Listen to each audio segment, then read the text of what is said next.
Izanami-no-Mikoto and Izanagi-no-Mikoto. These two deities are said to be the creators of Japan and other gods. So while in the Takamagahara, aka the heavens of that time, they were assigned to make something out of the chaotic mass known as Earth, and to create a few other gods for the newly made lands. So there was a series of rituals that they had to do to make this happen, like, while on the Ame no Ukihashi, which means the floating bridge of heaven, they were to churn the sea with a special bejeweled spear, and with the water that dripped from the spear, islands were formed. To create more gods, it's almost like how humans create humans. It involves the union between a man and a woman, but of course with extra rituals added in the mix. So the two of them got together. Their first two children was a failure and deformed because they didn't follow the proper rituals. Their children were Hiruko and Awashima, and were not considered deities but devils instead. Learning from their mistakes, they followed the proper rituals and got what they wanted. But something bad happened during the labor of the fire god Kagutsuchi. Izanami suffered horrible burns which led her to fall ill and eventually died.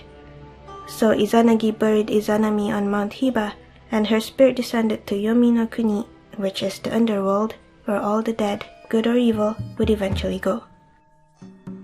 Kagutsuchi was killed by Izanagi, who was truly devastated. He even decided he could not part with Izanami, that he journeyed to the land of Yomi. Now, in the Nihon Shoki version, when Izanagi got to the gates of Yomi, Izanami was waiting near the gates, but the darkness surrounded her and he could not see anything clearly.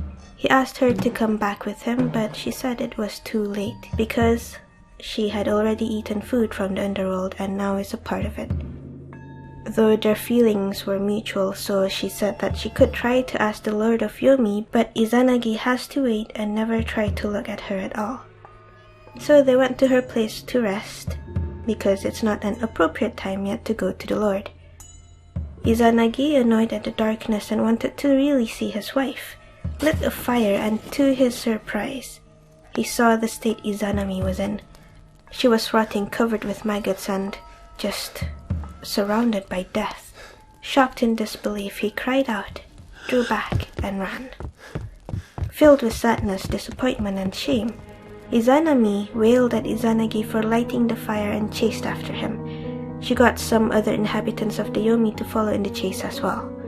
He ran as fast as he could, but they seemed to be gaining up on him, so he made obstacles with his powers. He threw his hairband, and wild grapevines grew. He broke the teeth of his comb, threw it again on the ground, and this time bamboo shoots grew.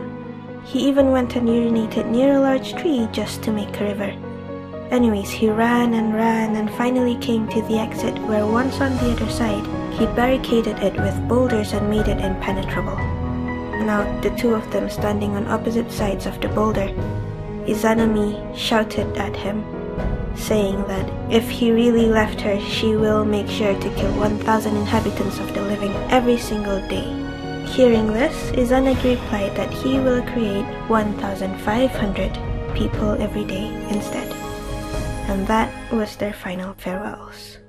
After the ordeal, Izanagi just had to take a bath to cleanse himself. This is when many gods and goddesses, both good and evil, were created from each clothing items he dropped on the ground and from his body.